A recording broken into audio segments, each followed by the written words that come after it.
Olá, estamos de volta com mais um podcast. Eu sou o João Bolsonaro Eu, Pedro Aldi. e hoje a gente está aqui com o Ricardo Melão, deputado estadual do Novo, certo?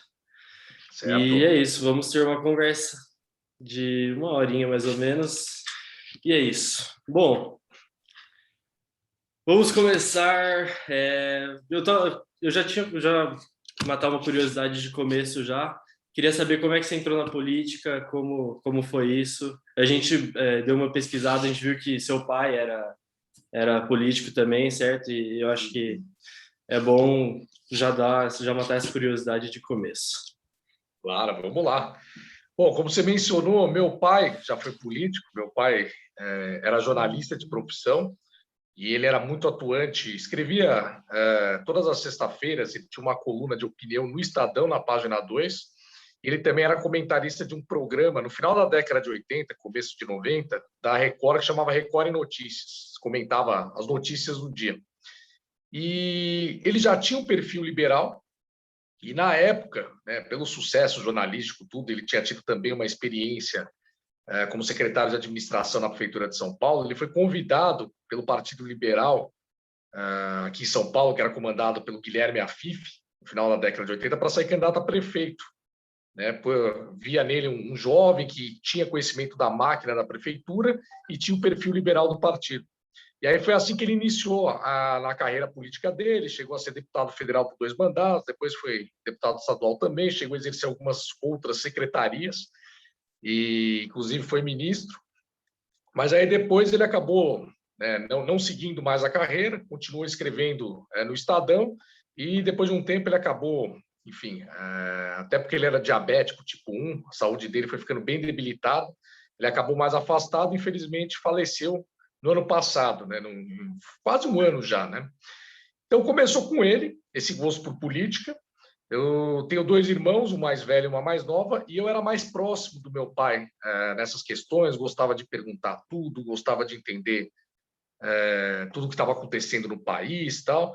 E eu lembro até na escola, quando se discutia política, muitas vezes um professor fazia um comentário ou algum aluno ouvia alguma coisa do pai e tinha uma opinião, eles sempre acabavam perguntando para mim, porque isso acabava sempre virando uma referência. Porque, na época meu pai era deputado federal, né? Então, o pai dele é político, Melão, o que me diz sobre isso, sobre aquilo? Então, eu acabava consultando muito e era meio que visto como quase que um político ali na classe. Aí eu era eleito representante de classe, eu fui seguindo assim.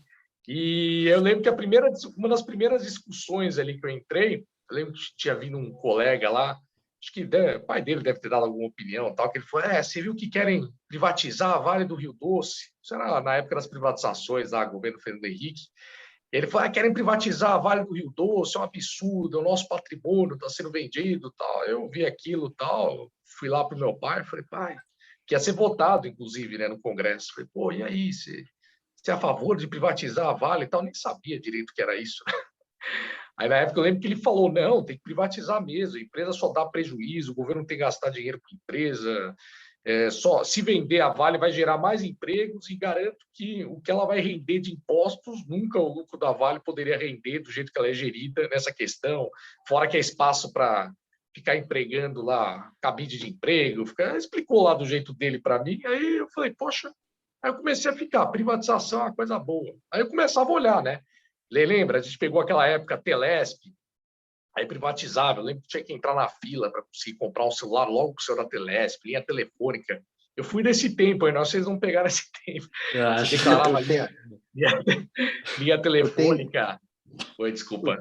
Não, desculpa. O tempo que era privatizar a Telebrás e calar o Brasil, né? Isso, boa. Tinham várias dessas, né? Cada uma. Aí fomos vendo, aí se olhava claramente o quanto era mais eficiente, o quanto era melhor. Então, fui formando essas convicções dentro de mim. Então, desde lá, eu já...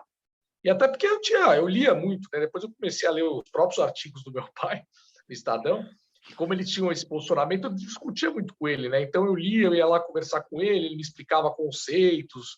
E aí eu fui desenvolvendo muito essa relação, né, pai com filho, e eu até me interessei muito pela área pública, né? Eu fui estudar direito, tudo, mas eu tinha especial interesse na área pública, depois eu fui até buscar uma especialização na FGV em Direito Administrativo, que é o direito da administração pública, vai, resumindo. E eu queria entender, né, o Estado, o que não funciona, quais são as regras, o que precisa reformar. Eu já fui meio que direcionando para isso, até a minha carreira privada, eu sempre fui também direcionando um pouco para ficar próximo da área pública, que era uma coisa que já estava dentro de mim, eu já estava mais familiarizado e tal. E eu lembro que eu cheguei a trabalhar na prefeitura de São Paulo um tempo, até para conhecer a máquina, tal. Trabalhei em subprefeituras aqui da cidade de São Paulo, né, que era dividida em 32 prefeituras. Eu cheguei a trabalhar na da Casa Verde, como supervisor de esportes e lazer, na época que eu estava na faculdade. Cheguei a ser coordenador de administração e finanças em Parelheiros, que é extremo sul de São Paulo, é a área com menor IDH da cidade, até para conhecer realidades que eu nunca tinha convivido, né? Graças a Deus sempre tive uma boa educação, uma boa estrutura em casa, tudo. Tive boas condições de vida, né? E de saúde também. Então, eram realidades que eu não conhecia. Para mim, era uma experiência muito importante. Falar, poxa, deixa eu entender qual é a importância do Estado, né? Como que ele atua lá, por que não funciona, o que daria para fazer para melhorar. E candidatura mesmo, aí chegando ao momento agora, eu só fui me definir, sair candidato, quando saiu o Partido Novo. Eu cheguei a me filiar em outros partidos, né? Então, eu cheguei a ser filiado. Meu pai, como era PL, né? Aí o PL, uma época, o Valdemar Costa Neto, que está aí até hoje mandando no partido, quando ele assumiu a presidência, uma turma do PL, isso no meio da década de 90, aqui de São Paulo, resolveu ir para o PFL, que não tinha ninguém aqui em São Paulo, o partido era muito fraco, ele era forte nacionalmente. Aí meu pai entendeu que, como se mantinha ainda liberal, enfim, com a questão de coerência, ele tinha que ir para o PFL, porque o PL já tinha debandado, já tinha se acabado. À época, não seguia esse ideário liberal, né? Já virou uma coisa muito pragmática. Não que o PFL não seja, mas é que a turma do PL era pior na época. E aí eu cheguei a me filiar na época no DEM e tal, para entender o partido, né? Mas nunca tive muita participação. Depois eu cheguei mais para frente aí, né, o DEM mesmo rachou, uma parte virou PSD, outra parte DEM e tal. Eu acabei no PSDB, porque era aquele momento de, né, contra o PT, o PSDB era o mais forte. Só que candidatura era uma coisa que era difícil pensar, porque, bom, sempre fui liberal, né, desde sempre, né? Mas é difícil, né? Você fala, bom, você é candidato defendendo liberalismo num partido cujo nome é social-democrata. Aí eu comecei a falar, não está coerente, você não sente a vontade, né? Eu falo, se eu quiser ser candidato um dia, como é que você vai pelo PSDB falando que é liberal? A primeira pergunta que alguém mais entendido faria é, poxa, como é que você justifica você ser liberal num partido social-democrata? Aí você vai ter que reconhecer que o partido é uma porcaria, não é o ideal, não é o que a gente espera, mas o Brasil é assim, não dá. E aí, quando surgiu o Novo, a iniciativa do Novo, eu acompanhei muito pelas redes sociais, e depois coincidiu de eu conhecer pessoalmente o Amoedo. Tinha um grupo de amigos que a gente fazia para discutir política à noite, sempre vinha um convidado, ou da área política mesmo, então já foi lá vereador, secretários e tal, e aí um dia eles convidaram o João Amoedo, e eu tinha coincidentemente conhecido o Amoedo uma semana antes dessa reunião, no lançamento de um livro, através de um amigo que apresentou, que falou, olha, ele é o presidente do Partido Novo, tal, e o Novo ainda não era partido, né? Ele estava buscando as assinaturas. E aí, nessa apresentação, o Amoedo relembrou de mim, eu falei, e aí, tal, ele fez. Quando eu vi ele apresentando, eu falei, poxa, um partido que se assume verdadeiramente liberal, que tem uma governança, e eu já conhecia bem como funcionam as estruturas partidárias convencionais, né? E eu sempre tive a crença que, poxa, já que a gente vive uma democracia, a gente precisa ter boas instituições democráticas, que, felizmente, deveriam ser os partidos políticos, e não são, né? Porque eles se tornaram legendas em busca de poder. Você não segue ali, né? Uma instituição tem que defender princípios, valores e ideias, selecionar os mais aptos para representar esses princípios, valores e ideias na esfera pública e fiscalizar se estão atuando dessa forma, né? Se mantém a coerência. Não é o que acontece nos partidos convencionais. Aí eu achei fantástica a ideia, mas ainda não era o partido. Aí, quando o Novo conseguiu o registro em 2015, aí eles abriram um processo seletivo para candidaturas a vereador em algumas cidades, isso em 2016. Aí eu olhei e falei, eu acho que está na hora de eu ir. Porque pela primeira vez eu falei, nossa, está aqui um partido que eu vou tranquilo, é uma causa, né? Acabou sendo uma causa, não era só um partido que você precisa de uma legenda, porque no Brasil você não pode ter candidatura avulsa. É uma causa, né? Ele defende, é um grupo que defende aquilo que você acredita e tenta agir da forma como eu também acredito. Então, eu falei, poxa, tá aí uma experiência legal que eu consegui de voto aí, eu estou ajudando por essa causa, então, falei, não, vamos encarar a campanha. Aí, a partir fiquei em segundo, a gente elegeu a Janaína Lima, vereadora, eu fiquei como suplente, né, primeiro suplente do partido, a gente só tinha conseguido uma vaga. Aí, a partir dali, eu já fui me tornando um pouco um personagem político mais público, porque fiz 12 mil votos na época e comecei a viajar para visitar núcleos do interior do Novo, que não tinham ainda lançado candidaturas, né, porque não pôde em 2016. Aí comecei a viajar tudo, eu já estava ali praticamente no meio, vim para estadual em 2018 e aí deu certo. Aí eu entrei, foi assim que eu cheguei. Entendi. Resumindo aí, acabei prolongando um pouco, mas... Não, sem problemas. Eu estava falando com o Pedro, a gente estava discutindo justamente isso, que o Novo, ele foi criado, não, corrija se eu estiver errado, mas o Novo foi criado não com a intuição de ser um partido de políticos, foi criado mais com a intuição de ser um partido de comerciantes ou de pessoas que não eram muito, assim, não eram políticos mesmo, mas que entraram lá para tentar resolver a situação que estava vivendo o Brasil naquele momento, né? E eu acho que isso aí foi uma ótima iniciativa. Minha família inteira apoiou, tal. A gente estava muito ligado nisso. E aí eu estava voltando um pouco. Você estava falando que você sempre foi um pouco ligado à política, tal, com seu pai e essas coisas que você sempre na escola era o aluno que o pessoal via como alguém que ia virar política. E eu já lembrei direto do Pedro, que na escola assim todo mundo viu o Pedro Áudio como o político, assim. A gente brinca que se ele não for político, a gente não sabe o que ele vai ser, né? E achei muito interessante. Bom, alguma coisa a acrescentar, Pedro? Ou Bom, podemos ir para o Faz sua próximo campanha tópico? já aí, Pedro. talvez se eu tiver apoio de uns deputados estaduais aí, dá certo para sair de Campinas. Mas então, política hoje em dia não dá para falar de política sem falar de coronavírus, sem falar de pandemia. E o que foi o ano de 2020 para o Brasil, acho que a gente estava num rumo e ele foi completamente desviado, porque qual país que não foi, né?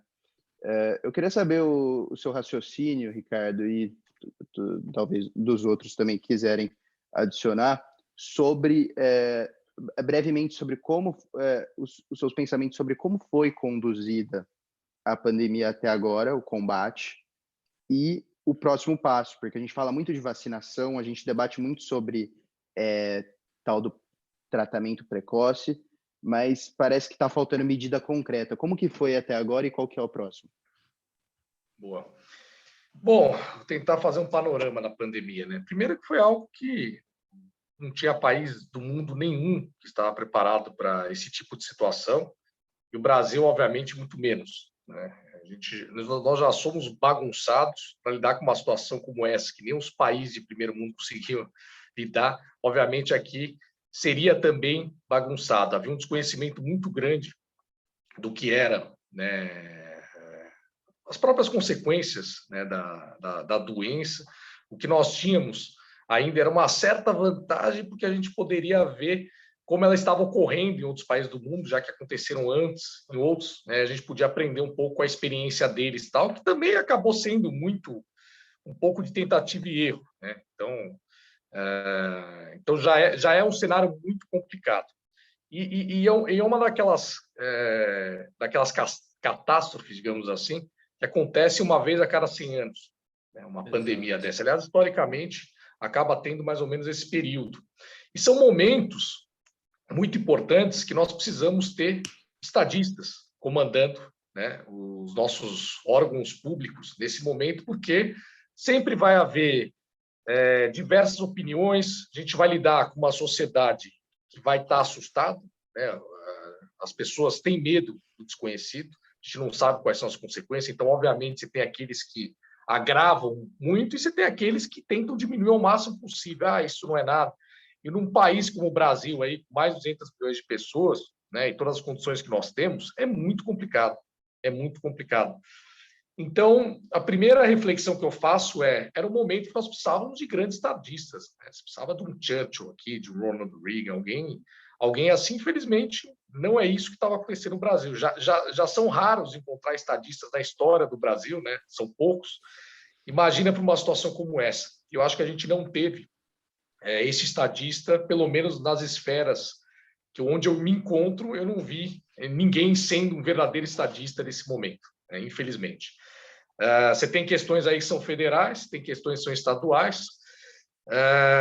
Bom, já começou um conflito, que foi a primeira grande discussão e ainda continua a ser, que é a questão saúde e economia.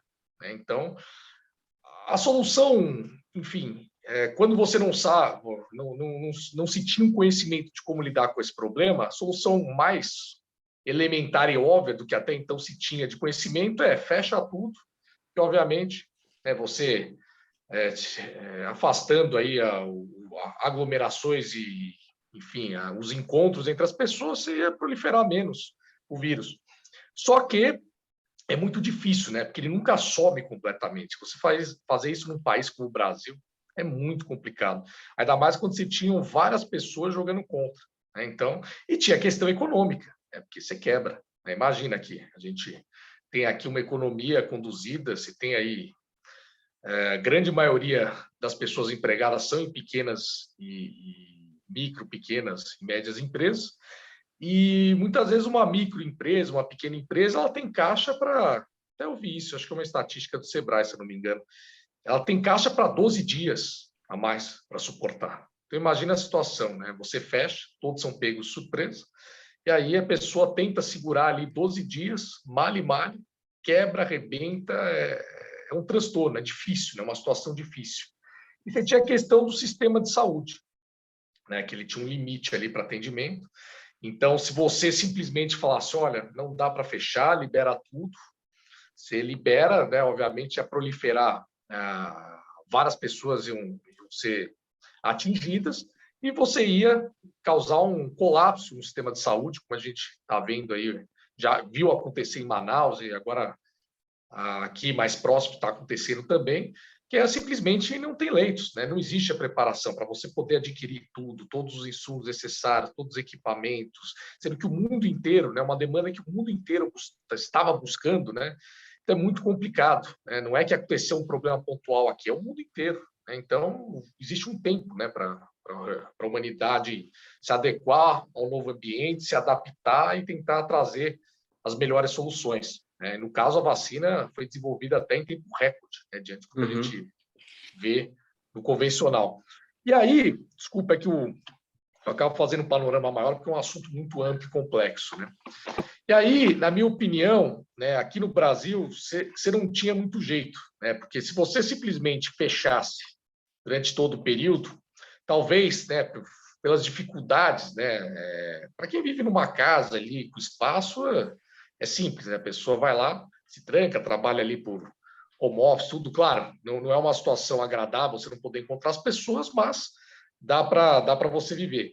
Agora, para quem vive em casas, em comunidades, com 5, 6 pessoas, né? As pessoas mal ficam em casa, a não ser para dormir, o cara acaba ficando mais na rua, porque não tem mais nada ali, não cabe praticamente. Então é muito difícil controlar. Então você não ia ter muito jeito. E até para a economia não quebrar, e a gente sabe que aqui no Brasil é uma catástrofe, seria um desastre, né, para todos, você não ia ter muito jeito a não ser buscar, né, uma solução, que seria a vacina. Eu acho que, desde o começo, você deveria se concentrar na verdadeira solução, né, que tende a ser a vacina para situação como essas. Né? Os tratamentos precoces que foram colocados, né, até onde eu vi, nenhum teve comprovação científica. Você tem uma ou outra pessoa ali falando, mas eu não vi ainda nenhum outro país do mundo mais sério que realmente adotou. E aquela coisa, né? Alguém adotaria. Né? Por mais que falem, não, é um complô das indústrias, dos laboratórios, não sei o quê, algum país iria desenvolver isso. Eu não acho que dá para você criar uma manipulação, uma conspiração com o mundo inteiro. É um negócio impossível, assim, nunca se vê na história, ainda mais no mundo que nós temos hoje, cada vez maior, cada vez mais complexo, dividido. Eu acho que em algum lugar sairia, algum lugar seria feito, seria mostrado, tal. Mas, enfim, então por isso não houve a comprovação da eficácia desses tratamentos, inclusive algumas consequências aí que têm aparecido. Então é aquilo, né? É difícil, seria difícil você fazer um país do tamanho do Brasil, olha, tratamento precoce para todo mundo, vamos resolver o problema. Isso poderia ter consequências muito catastróficas. Então fazer isso seria muito difícil. O modelo mesmo ia acabar assim, né? Você ter medidas ali de isolamento, seguir protocolos, né? Álcool em gel, máscara, criar ali alguns procedimentos e ir equilibrando, né? Isso é uma crítica de início para mim, né? Primeiro, deveria ser feito o esclarecimento adequado, e eu acho que nesse ponto, aí eu vou falar de cada um dos nossos líderes, tá? Aí vocês vão entender, né? Vamos falar do principal conflito, né? O governador versus o presidente. Onde que, na minha opinião, o Dória errou? O Dória talvez não tenha sido um líder adequado para o momento, até pelo perfil dele, né? O Dória ele é muito marqueteiro e ele tem aquela visão que todo mundo sabe, que é descarado, que ele quer ser presidente. E desde o começo, né, é claro para todos que ele está buscando, até naquela imagem mais oportunista que ele tem, de algum motivo para rivalizar com o presidente. Então, não fica genuíno, né? Nessa hora é aquela hora que o estadista pega, chama a população e fala, ó, gente, o que está acontecendo é muito grave, vamos precisar da compreensão de todos e precisamos tomar medidas aí amargas, vai ser assim assado, né? Eu acho que o melhor a fazer nesse caso, até como liberal, é você colocar a responsabilidade também nas pessoas, né? O que eu faria hoje, olhando, né? Hoje a gente consegue analisar melhor.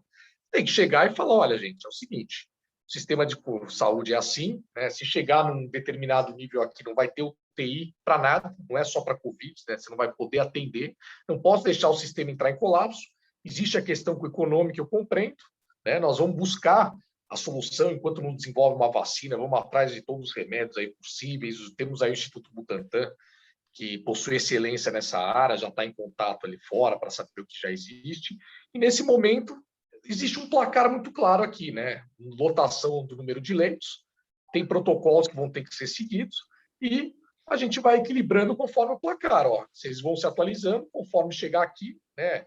Faz uma fiscalização adequada das aglomerações, né? Então, não pode ser tolerante com festa clandestina, baile funk. No Brasil, infelizmente, a gente viu muita coisa assim, que acaba prejudicando quem seguiu o protocolo direitinho. O cara tinha um restaurante, seguiu o protocolo direitinho, é ele que fecha. Compensação, festa clandestina ia acontecer no cassino do Gabigol, entre outros problemas. Você deveria ter tido uma fiscalização melhor, né, por parte do Estado. E aí você fala, o placar é esse. Vocês sabem que se chegar nesse nível, gente, vai ter que fechar, porque não posso deixar. É a sua responsabilidade como gestor público dizer, olha, eu não posso deixar o sistema de saúde colapsar. Agora, precisa da colaboração de vocês, não sou eu que quero fechar. Mas se chegar nesse ponto, né? Tá, deu um aviso aqui, não, né? Ah, tá, desculpa, aqui deu um aviso aqui depois. Se chegar nesse ponto, tá. Se chegar nesse ponto, não sou eu que estou fechando. Tem que fechar porque é isso. Desde o começo, se tivesse tido uma postura muito consciente, né, tentar tirar um pouco, né? Eu acho que o Dória tentou aparecer demais, né? Ficou suando muito, que parece que estava gostando de travar tudo, né? Parece que era o gesto dele, que era uma maneira de contrapor. Então, se o presidente negava, ele ia lá e queria mostrar, vão fechar vidas, fique em casa. Isso gerou uma antipatia muito grande por parte da população e ele ficou desacreditado.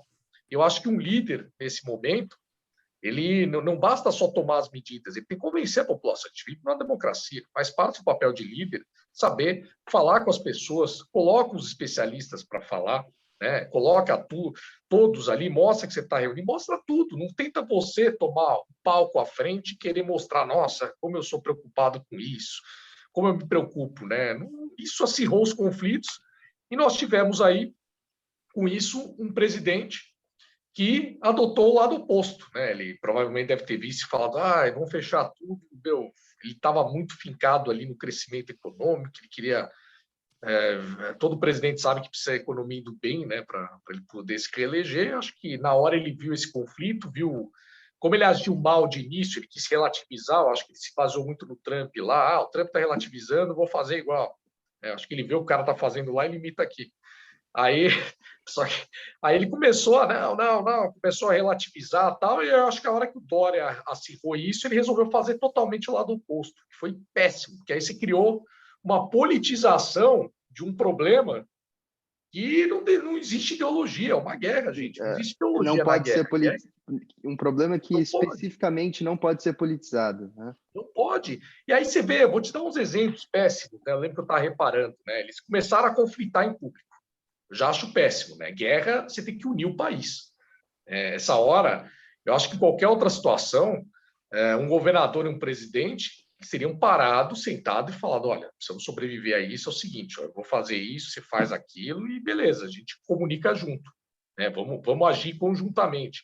Qualquer um faria isso num país sério, de estadistas e tal. Aqui no Brasil, a gente tem duas pessoas pensando somente em 2022. E eles usaram isso de palanque. E um inflamando o outro. Teve um momento que eu achei péssimo, né? Quando teve, acho que a primeira reunião dos governadores com o presidente e tal, para falar sobre medidas de combate à pandemia e tal.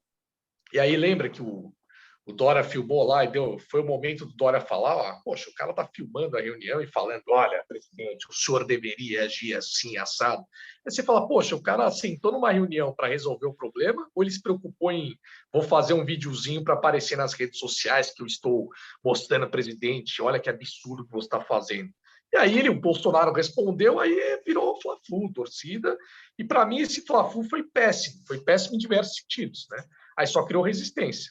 A gente tem um presidente que, infelizmente, também não tem essa mentalidade estadista, se preocupou com essa briga dele com o Dória, pensando em 22, assumiu o lado oposto também da guerra, porque ele acha que tudo é um complô contra ele, que é para derrubar ele, etc. E tal. Aí ficou essa guerra, que chega num ponto ridículo, né? Você vê que o nível da insanidade chega naquele ponto do... O cara não... Como estava vindo vacina aqui, igual no caso do Coronavac, a gente tem condições aqui que a primeira vacina que a gente conseguia poder invasar aqui seria, né, pelas estruturas que nós temos do Butantan, seria o Coronavac, tá? Ele falando que não vai comprar vacina, ele também não foi atrás, não fechou acordo com a Pfizer, ele ficou naquela de, são eles que têm que procurar a gente, né? Eu tenho o mercado aqui, não tenho que procurar eles, tal, são todos os países correndo atrás dessa solução, depois ele relativizou, agora ele é a favor da... Ou seja, foi péssimo. A pandemia foi péssima aqui, tanto no ponto de condução pública, como também na conversa dos líderes com a população, porque você vê que a população ficou ainda mais confusa e aí você tem esses conflitos, né? A gente posta a vacina, chega no nível de eu fazer um post em favor da vacina na minha rede social, o cara criticar porque falou que tinha que ser tratamento precoce, sabe? Assim, você fala, que situação, Cloroquina né? O cara neles. Porque se eu defender vacina, gente, quem que é contra a vacina? Sabe essas coisas? Tudo bem, eu sou contra a obrigatoriedade como liberal. Eu acredito no convencimento em tudo agora. É uma solução que existe aí, gente. A maioria quer se vacinar. Se você vê, a pessoa se vacina, as pessoas vão olhando as pessoas se vacinando e vão falando, olha, realmente não aconteceu nada. Vai acabando esse mito. Não, eles pioraram essa situação. Então, é um absurdo você ver o cara falando, não vou tomar vacina. Até hoje eu recebo um comentário, não vou tomar vacina porque é do Dória, desse ditador, não vou tomar essa vacina. Gente, a vacina chinesa do João Dória, como eles falaram. A vacina. Você fala, gente, não dá para... Eu entendo várias críticas, sou muito crítico ao Dória, em vários aspectos, né? Eu critico, não poupo críticas a ele. A gente atua muito firme, mas, gente, existe um nível de sanidade. Quando vira um nível de qualquer coisa dele tem que condenar, pô, se o cara está trazendo a vacina, gente, entendeu? É uma questão humana. Nessa hora, existem os conflitos políticos e as diferenças, mas nessa hora a gente tem que ser estadista. Tem que falar, não, isso aqui eu tenho que apoiar, gente. É a população, vamos parar a briga aqui. É isso. Eu acho que, assim, na minha opinião, os políticos foram políticos, né? Eles não foram humanos nessa situação. Eu acho que eles poderiam, assim, a gente está falando isso, já passou mais de um ano de pandemia e tem essa coisa de que a gente chama em inglês de hindsight bias, né? Que é quando a situação já passou e agora a gente pode refletir e falar, a gente poderia ter feito isso e tal. E agora a gente está com isso, né? A gente está pensando, poderia ter agido dessa forma, mas eu acho que, em geral, os políticos não se preocuparam em ajudar, eles não se preocuparam com o país. Eles foram egoístas ao ponto de quererem, que nem você disse, querer lutar pela reeleição, ou o Bolsonaro pela reeleição, o Dória por subir lá nas pesquisas, e essa despreocupação, não sei se isso é uma palavra, mas essa despreocupação com o país acabou gerando com que essas pessoas que têm esses políticos de estimação, que chamam, né, que essas pessoas que glorificam esses políticos, elas vão ver isso e vão falar, ó, ele tá falando isso, ele tá fazendo isso, eu acho que isso daí é o certo, vamos fazer também. Aí agora, hoje em dia, tem pessoas do Brasil inteiro que estão falando, ó, vacina não dá, tem que ser cloroquina. Tanto que teve esses dias o pessoal na praça pública com um vestido de cloroquina e 3 batendo continência para ele. Aí não. Nossa. Aí eu olho e falo, mas aí como é que você quer resolver uma situação tão difícil batendo continência para cloroquina em praça pública? Não dá, entendeu? Não dá. Mas. Você me lembra, João? Desculpa, uma história que acho que o meu pai contava, não lembro, acho que foi o Reich, não lembro quem foi um deles. Estava, acho que na Alemanha. Quem que foi? Esqueci agora, mas estava na Alemanha na época. Estava surgindo o nazismo, fortalecendo. Ele disse que um dia lá O no Mises. foi o Mises. Acho que foi ele. Que eu lembro que ele era uma história assim, que aí ele estava tinha lá um encontro público ali, uma audiência, eu não lembro, que eles estavam discutindo o preço do pão. Né? Aí, não, tem que ser controlado, não tem, a população discutindo o pão, não, as pessoas estão morrendo de fome, não pode cobrar mais pelo pão e tal. Aí disse que no meio da discussão levantou um cara e falou, olha, não me interessa se o preço do pão tem que ser alto, se tem que ser baixo, o que me interessa é o preço do pão nacional socialista. Aí disse que todo mundo parou e aplaudiu. Aí disse que a hora que ele olhou aquilo, ele falou, tá na hora de sair. É quase isso. Quando você fala que o cara tem um vidro assim, o outro vai lá e faz assim, você fala, meu... Não dá. É meio absurdo pensar isso. E aí é uma guerra por uma situação que não era para ter guerra, era para todo mundo se unir e falar, vamos lutar contra isso, vamos agir de uma forma que vai ajudar o país. Mas não, a gente conseguiu dividir a política até numa situação que era para unir. Então, é aí que a gente vê que tem as pessoas que querem o bem para o Brasil, tem as pessoas que querem o bem para eles, e tem as pessoas que querem o bem para o partido, que aí são, assim, eu diria que são duas coisas muito diferentes, querer o bem nacional, que eu vejo em poucos partidos, e tem os partidos que querem o bem deles. E eu acho que isso daí é uma coisa que a gente tem que melhorar muito para poder pensar em crescer como um país. Porque, enfim, é uma situação que eu acho assim, muito deplorável ver num país que nem o Brasil, que tem tanto recurso para ser um país de alto nível, de um país que deveria estar lá em cima no mundo, né?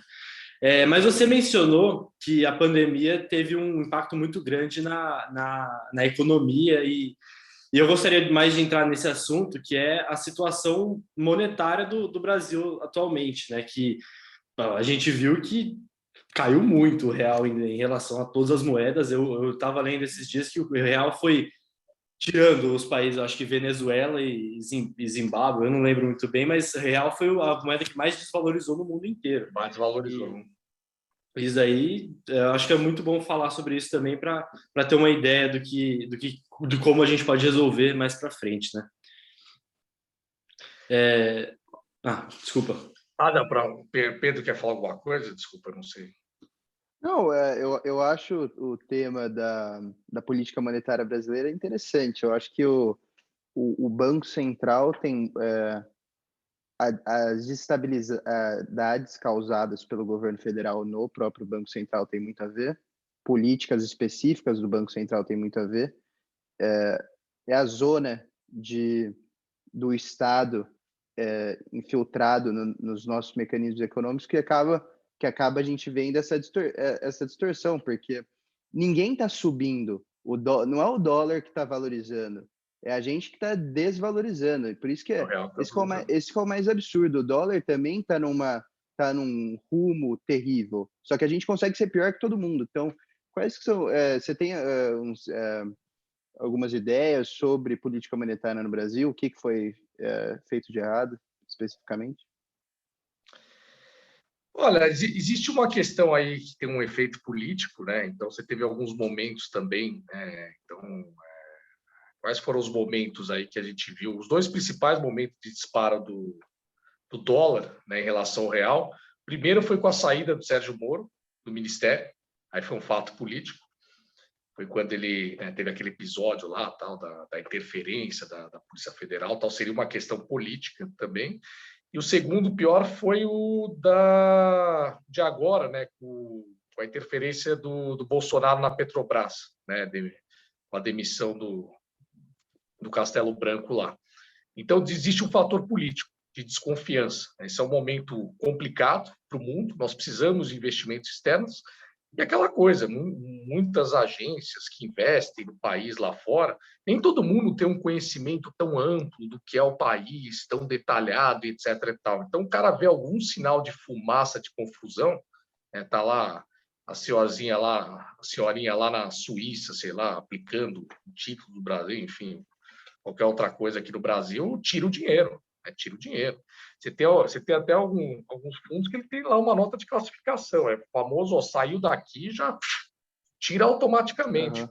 Isso é péssimo. Você tem aí, como você falou, problemas da própria infiltração do Estado na economia, que justamente problemas políticos como esse geram uma gravidade muito grande por causa dessa interdependência. Porque aí o cara pega e sai por uma palavra do presidente, né?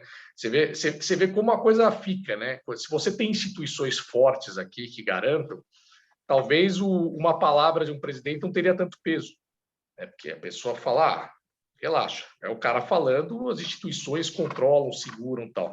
Agora, quando você tem um Estado forte, né? Você tem aí o presidente, que é o principal ente político do Estado, né? É o presidente da República. Qualquer coisinha dele, assim, uma atitude, uma palavra mal falada, tal, gera um impacto enorme na economia, porque a gente sabe que existe uma interdependência muito grande com o Estado. Então, isso é péssimo. No longo prazo, diminuir o Estado, né, a gente concentrar o Estado onde ele é essencial, né, tirar, né, naquilo que é essencial para as pessoas, e tirar o Estado dessas interferências todas aí no mercado, né, na economia em geral. Então, isso ainda demanda um tempo, precisam ser aprovadas reformas, as pessoas precisam voltar a acreditar no Brasil lá fora. Como é que você vai acreditar que o Brasil está virando um país sério? Os marcos regulatórios são muito importantes, né, que estão para atrair investimentos, para trazer segurança jurídica, e falar qual que é a regra do jogo. É essa? Vai mudar? Não vai? Os contratos vão ser respeitados? Você não ficar com aquela dúvida de, poxa, eu venho para cá, invisto, gasto um dinheirão, chega na hora ali, o cara muda uma cláusula, dá a louca no Estado e eu me ferro. Então, você precisa de segurança jurídica. Isso é uma coisa de antes, né? Não é de agora. Vem de muito tempo. Muito tempo. Você precisa ter reformas extremamente necessárias, porque a gente já está em déficit nas contas públicas há muito tempo, desde a Dilma. Nunca conseguiu. A gente está trabalhando para diminuir esse déficit, ou seja, o endividamento do governo vem aumentando. E agora a dívida, com essa necessidade por causa da pandemia, de auxílio emergencial, tudo, a relação dívida-PIB aí já passou dos 90 e poucos por cento. Um país de primeiro mundo, as pessoas sabem que honra, que vai pagar. Eu vejo muita comparação, não, mas veja só, isso é um problema, porque a Alemanha tem isso. São países com credibilidade, seriedade, eles pagam, eles honram. O Brasil não tem essa credibilidade toda. Então, quando você chega num nível desse para um país como o Brasil, é péssimo, as pessoas vão se sentir inseguras, né? E aí você tem cada declaração, muitas vezes, do presidente, do ministério, você fica, ou as sinalizações políticas mesmo aqui, que o pessoal. O próprio Congresso erra muitas vezes isso, porque aí eles querem aprovar um pacote de auxílio emergencial, que é necessário, mas sem contrapartida. Eles querem tirar todas as contrapartidas. Você fala, poxa, ninguém para calcular, né? Quem vai pagar a conta?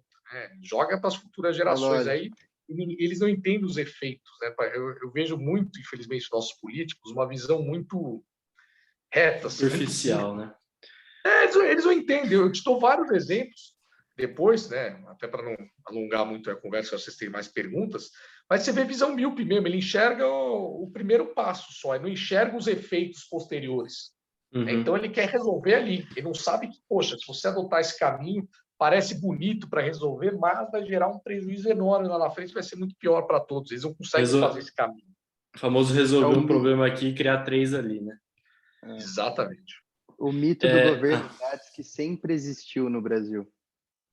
Até esse livro é excelente, para quem não leu, eu acho muito bom. O Brasil sempre teve essa ideia que vamos gastar o nosso dinheiro para dentro do desenvolvimento, assim que a gente vai o tal do aquecer a economia, esses costumes que a gente sempre teve de tentar colocar a mão lá, mas é impressionante. O brasileiro não respeita a definição de insanidade, que é você repetir um ato falho. A gente vem colocando juros baixos há muito tempo. A gente vem com relaxamento quantitativo há muito tempo. Por isso que a gente tem 9 moedas em 8 décadas. Por isso que a gente tem um consumismo que não retorna produção para o país. O que é bom para uma economia? Produção, poupança. E a gente não tem nada disso. Aumentar o nível de produtividade, né? Foi o que aconteceu agora, né? A gente pegou uma pujança internacional aí no 2000 para 2010, tal, graças a commodities, etc. Somente o crescimento da China, né? Mais alavancado. E aí, poxa, foi ótimo para o Brasil isso. Só que a gente não cresce em termos de produtividade, cresceu em termos de consumo. Então, foram lá, deram crédito à vontade, todo mundo saiu comprando. Só que uma hora o cara se endivida, não compra mais nada. Você não cresce a produtividade, não adianta, né? Você criou uma coisa, uma bolha ali, infelizmente. É o sintoma logo depois do boom de commodities. Daí a gente já vem com teve o Guido Mantega com a nova matriz econômica. Então é uma bola de neve que não dá para acreditar. Não dá, né? E não aprendem isso, né? Você sabe qual é o resultado, tá na história aí, é só você analisar, as pessoas sabem, não sei porque insistem, né? Você insiste em fazer coisas que não dão certo comprovadamente. Eu não entendo, eu não sei se as pessoas acreditam ou o cara simplesmente vai lá, assume o governo e fala, dane-se, o próximo que paga a conta, eu quero que se dane mesmo, é assim que funciona, se o cara pensa assim, ou se realmente acredita naquilo e fala, não, vai dar certo, não deu lá, mas aqui vai dar certo. Aqui é diferente. O Ciro Gomes é um que eu acho que acredita. Você acha que ele acredita mesmo? É que o Ciro, eu acho que eu acredito em qualquer coisa do Ciro, que ele acredita. Eu acredito que ele acredita, eu acredito que ele faz isso. Eu acredito. Dele eu espero qualquer coisa, cara. Então, o cara é tão louco, ele é tão e arrogante sobre si próprio, que eu acho que tudo que sai da boca dele, ele deve pensar como um ensinamento à raça humana, certeza. Bem provável. Tá aí, né? Tá aí tentando. Vai tentar ir de novo, né? Para 2022. Né? Vai. Bom. Ele tá virando a nova Marina Silva, né? Aparece de 4 em 4 anos, nesse meio tempo. Exato. A gente não ouve mais nada dele. E essa economia, desculpa. Não, pode falar. E esse impacto que a economia levou, né? Acho que teve um resultado catastrófico no comércio brasileiro em geral, né? Eu tenho grandes exemplos, minha família é de empreendedores, de comerciantes. Minha mãe, por exemplo, ela tem uma loja de cama, mesa e banho que os produtos que ela compra são importados, muitas vezes para as fábricas e tal. Muitas das coisas que ela normalmente compra, ela está tendo que parar de comprar porque o preço subiu absurdamente ou não está tendo esses produtos por causa da importação. E, assim, juntamente com isso veio a questão de lockdown, que acabou, muitas lojas tiveram que fechar completamente. E esses dias atrás, minha mãe estava até vendendo por drive-thru, né? Que a pessoa parava na frente da loja e recebia o produto no carro. Hoje em dia não tem mais isso, né? E graças a Deus... não tem mais nada. Aqui em Campinas, pelo menos, não tem mais nada. E graças a Deus ela investiu no comércio eletrônico, que está, pelo menos, mantendo o empreendimento. E segura, João, dá para segurar para uma loja de cama e mesa banho? Dá para sobreviver um mínimo? No comércio eletrônico é muito novo, então, e o público dela, o market dela, né? Desculpa, eu estou acostumado a usar palavras em inglês porque a gente... Enfim, escola americana. Escola americana a gente acaba misturando um pouco, mas esse público dela normalmente é de uma idade mais avançada. Então, muitas vezes as pessoas não têm muito, não sabem muito como mexer com internet e tal. E isso aí acaba afetando muito. Mas sim, tá melhorando um pouco, tá começando a subir. Mas eu conheço muita gente que não tem isso, que tá simplesmente tendo que ficar em casa e não fazer nada, e ver o comércio indo para baixo e olhando só. E isso aí eu. Porque Desculpa. o que é ruim. Não, desculpa, eu acabei interrompendo. Mas o problema é que, mesmo para quem consegue sobreviver, aí você pergunta como é que você conseguiu sobreviver? Né? A pessoa enxugou, demitiu gente, funciona, né? Às vezes sobrevive porque começa a ir para o comércio eletrônico, né? Mas ele vai enxugando os outros tipos de custo, né? Vendedor, loja, Uhum. aluguel. Então, a pessoa acaba sobrevivendo, mas gera aí desemprego, tudo. Então, Gera muito. afeta, né? Exato, Eu acho exato. que a gente tem um país com uma qualificação de mão de obra muito baixa, um nível educacional muito baixo. Né? Então, as pessoas são muito dependentes ainda desses empregos, dessas funções. É difícil.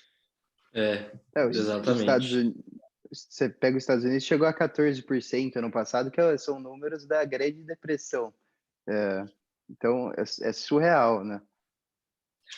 É aquela coisa que E, a gente vai falar para os nossos netos, né? A gente vai estar Uhum. comentando sobre esse período aí, vai ser como eu histórico. salvei a pandemia ficando em casa jogando videogame.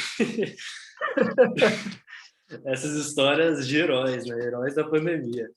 Mas, bom, eu não quero prolongar muito, acho que a gente acho que, eu não sei se você tem alguma reunião agora, mas é, você acha que tá bom? Dá para prolongar um pouquinho mais? Ou.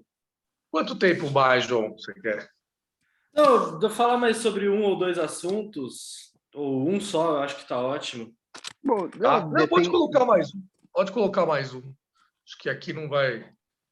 depende de como que vai rolar aí a votação, não sei. Vou até ver aqui rapidinho. Tá na mídia, hein?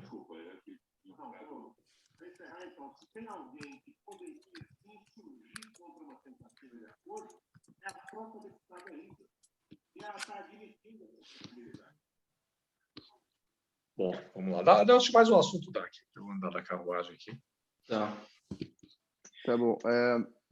Um assunto, eu acho que, até por isso que a gente fez aquela pergunta antes, que eu acho bem interessante, é a progressão e agora a divisão no Partido Novo.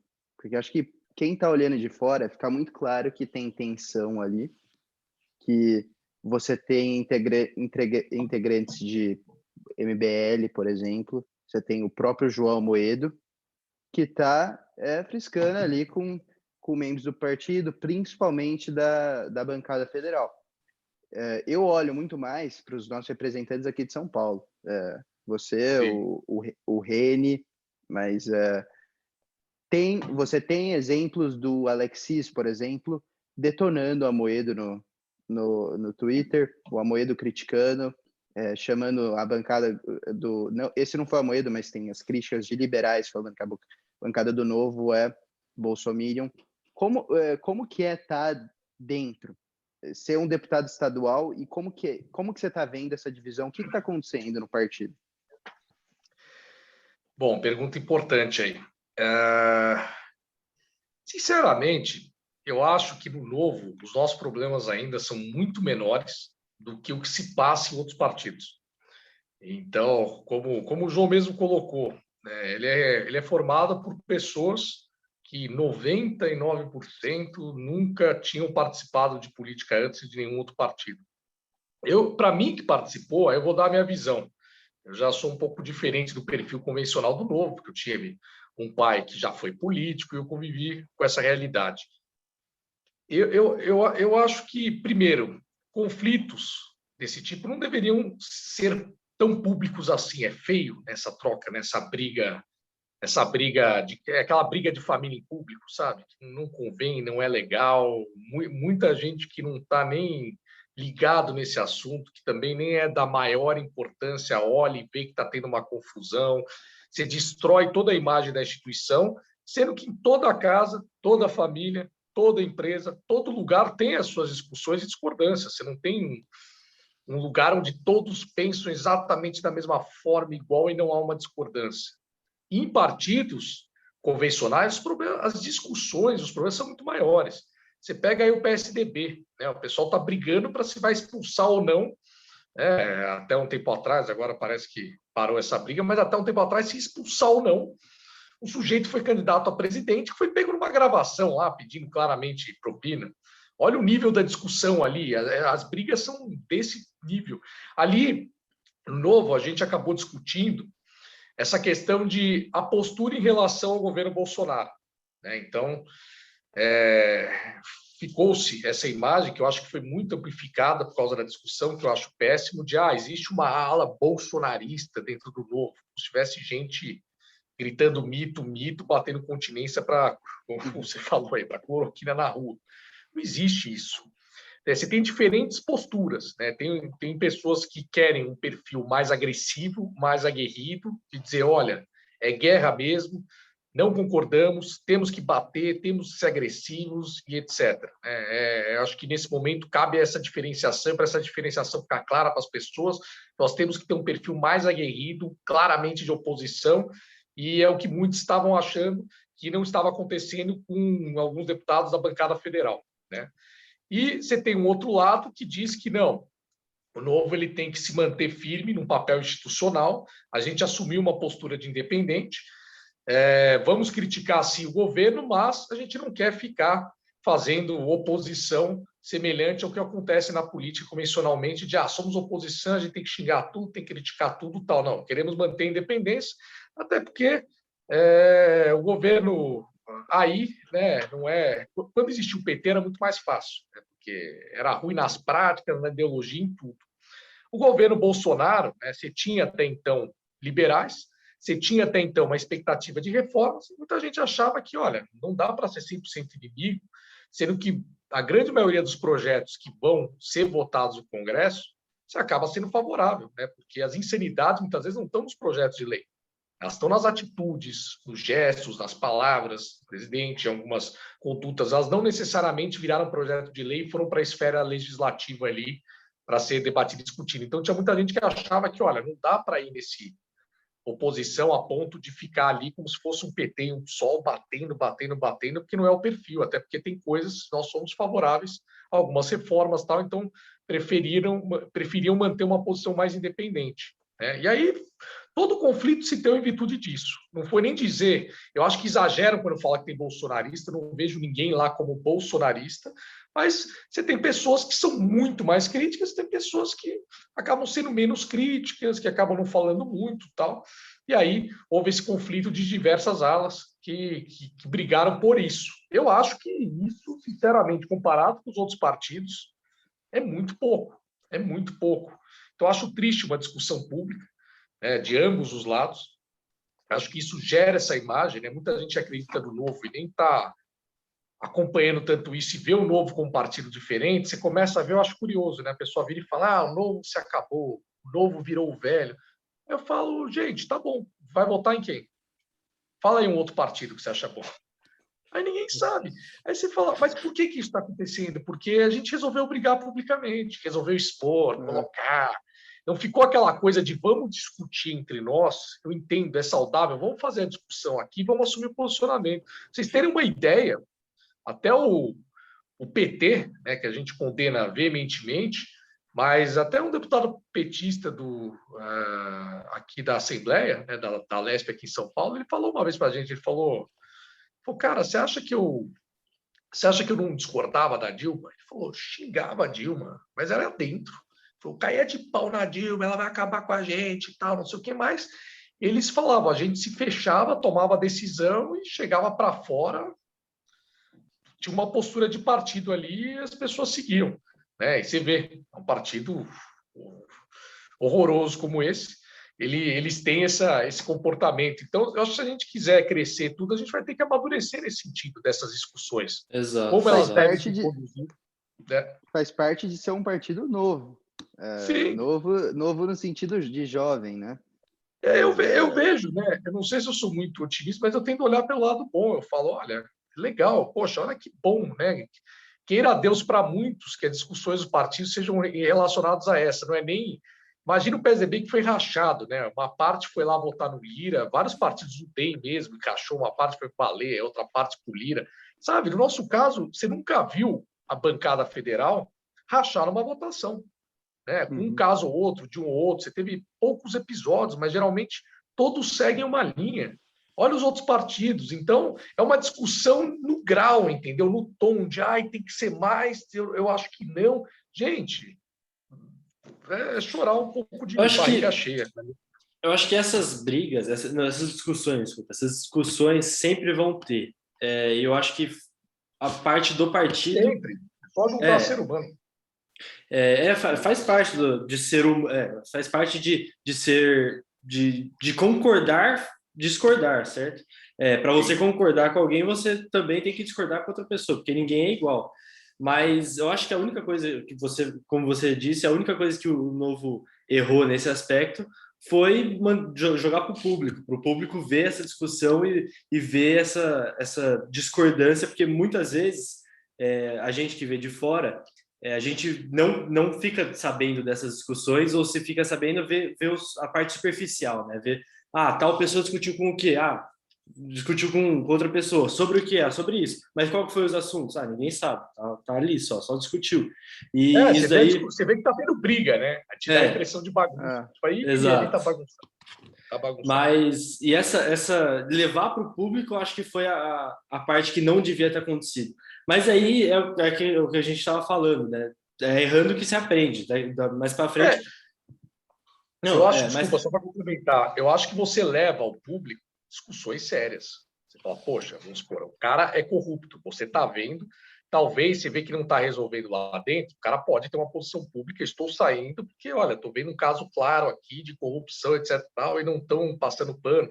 Essas questões é compreensível. Agora, discordâncias assim que acabam ocorrendo na forma de agir no método não deveriam ser publicizadas dessa forma, porque acaba gravando muito mais, né? Dá uma impressão que é muito maior do que é, porque é o que você falou, no fim você não lembra nem da discussão, você lembra da briga, você não lembra do fato. Exato. E Você serve nem muito lembra como do cara, mas você lembra que um xingou o outro. Você fala, poxa, que péssimo. Exato. E serve muito como um anti-marketing, né? Porque agora o pessoal que estava a favor do Novo olha para isso e fala, nossa, estão brigando ali.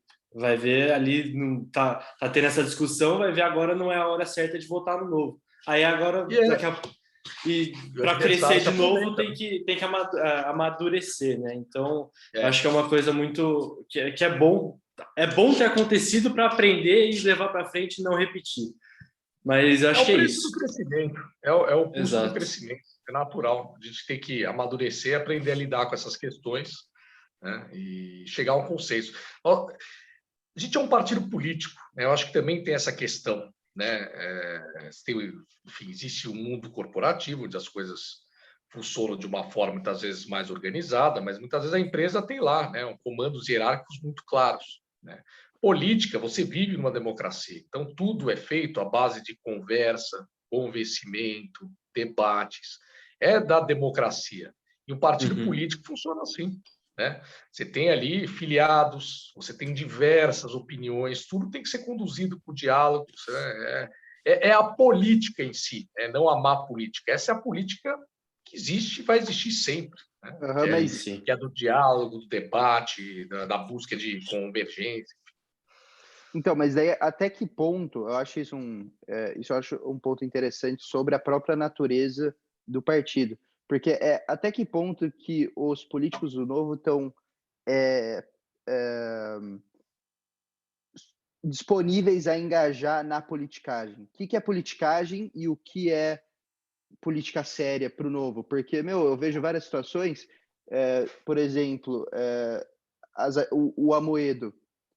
Eu acho que agora, 2022, ele está dando, em termos de possibilidade de eleição, que não existe, mas ele está dando um passo para trás no que ele tinha em 2018.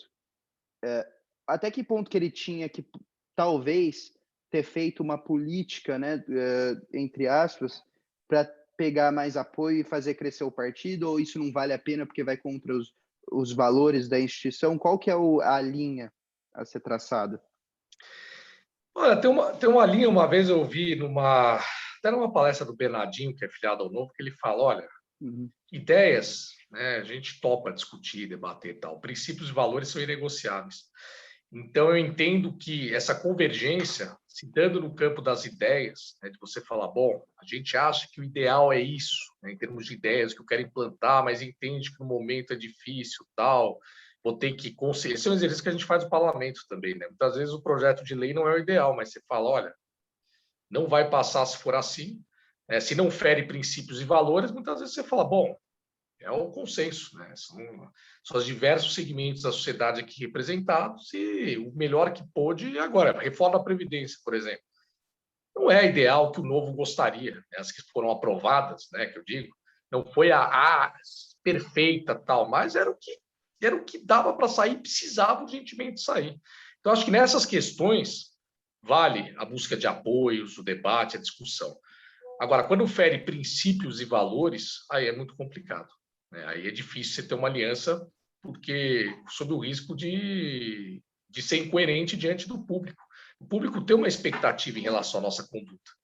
Então, se você começar a distorcer isso nas suas atitudes, né, de como o partido se comporta, com o que ele está falando, o que ele está tolerando, você perde a credibilidade, né? E deixa de ser o partido, você se torna o que é, né, como as coisas funcionam. A gente tem que entender bem.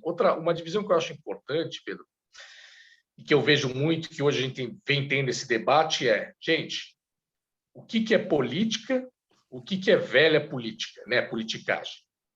Então, por exemplo, dialogar, conversar, convencer, ter mais paciência para conduzir o debate, é política ou é velha política?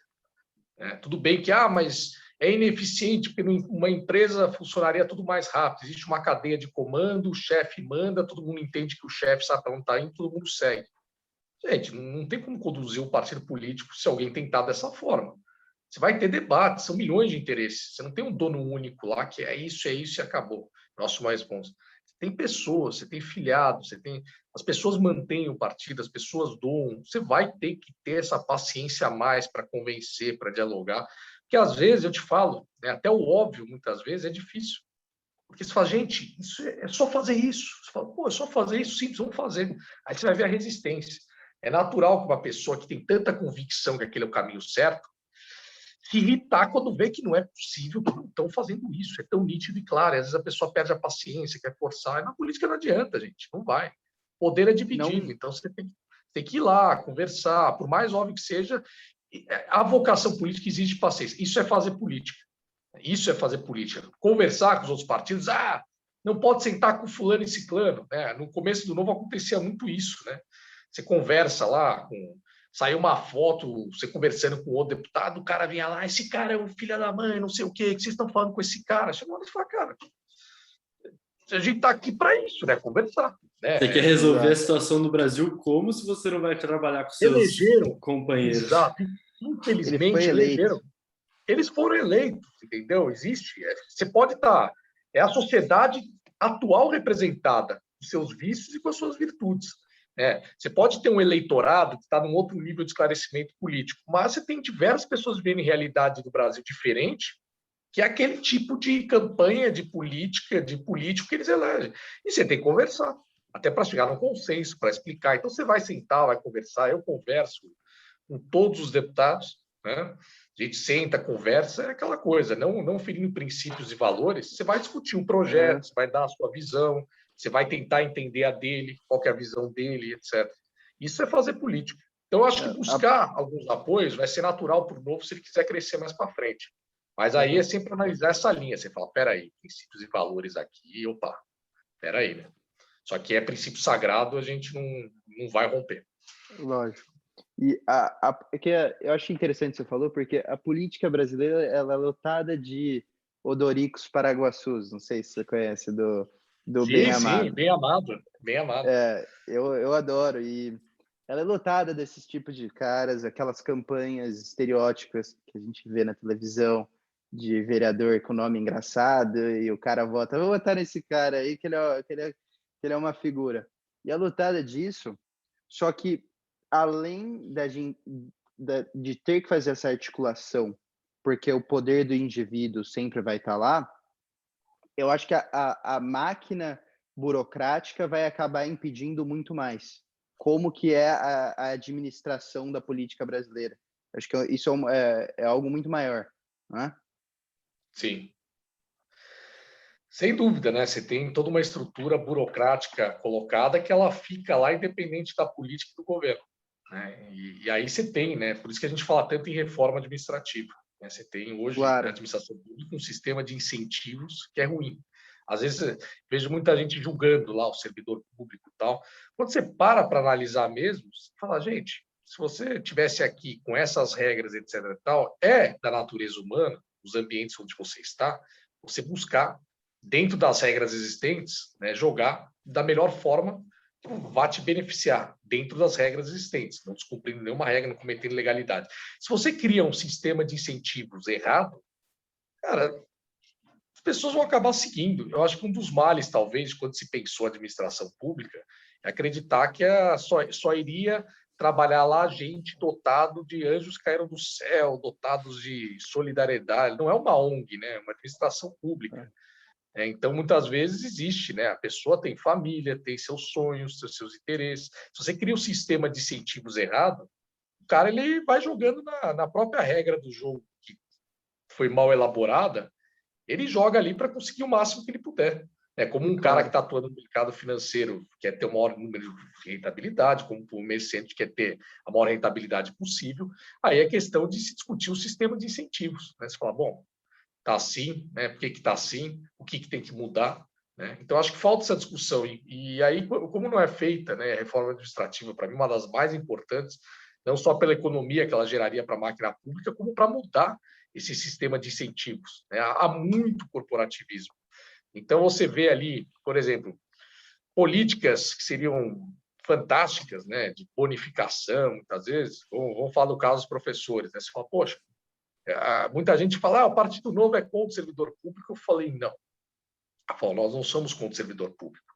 A gente é a favor de que no serviço público você tenha as pessoas adequadas para as funções adequadas, certo?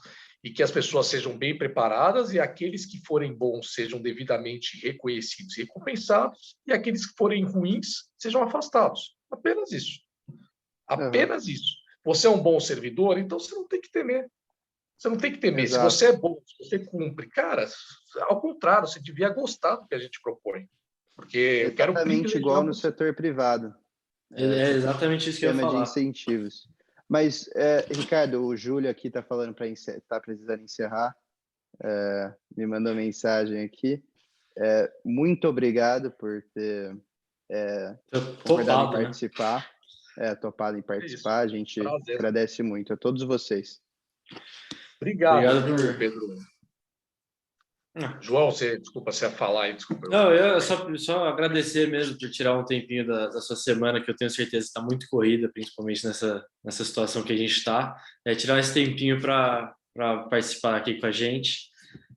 Tomara que tenha outras oportunidades e tomara também que a situação seja muito melhor.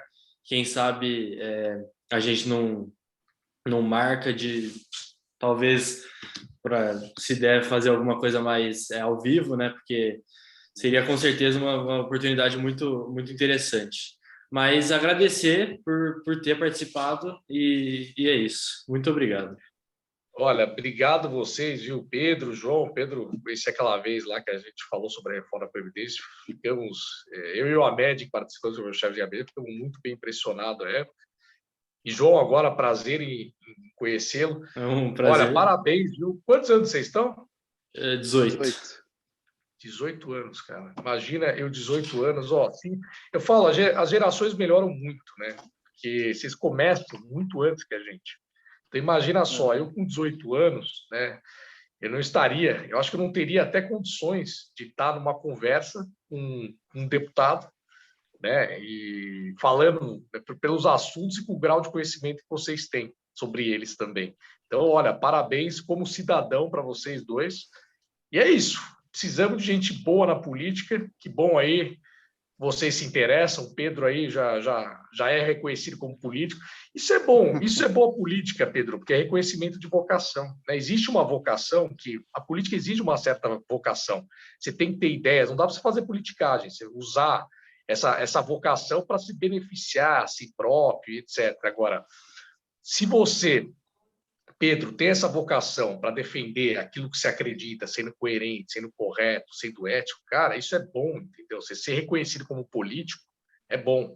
É sinal que você tem essa vocação das pessoas olharem, conversarem, entenderem, ter o conhecimento, trazer o debate, faz parte disso da política. Então, parabéns, olha, muito impressionado aí com vocês dois. Se quiser marcar um bate-papo, para mim é um prazer. Como eu falei, na minha época eu não tinha essas oportunidades, fico feliz aí de poder proporcionar. Acho que era tudo que eu queria naquela época. Então, parabéns, aí é um prazer sempre que chamarem. Prazer enorme. Marca o horário aí, dá um jeito e encaixa. Muito obrigado, viu? Muito obrigado mesmo. Valeu, obrigado a vocês. A gente fica à disposição aqui. Obrigado. Valeu.